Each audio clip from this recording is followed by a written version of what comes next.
आणि राज्याचे सध्याचे कृषी मंत्री माणिकराव कोकाटे यांची अडचण चांगलीच झाली आहे।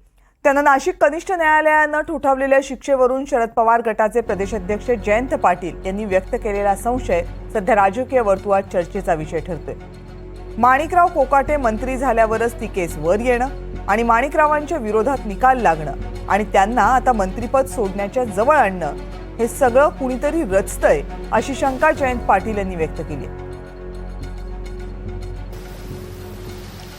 ठीक आहे, आता त्यांचं लक्षात आलेलं आहे, केस कोर्टात आहे। 20-22 वर्षानंतर म्हणजे माणिकराव मंत्री नसताना, आमदार नसताना कधी ही केस फारशी आम्हालाही माहीत नव्हती।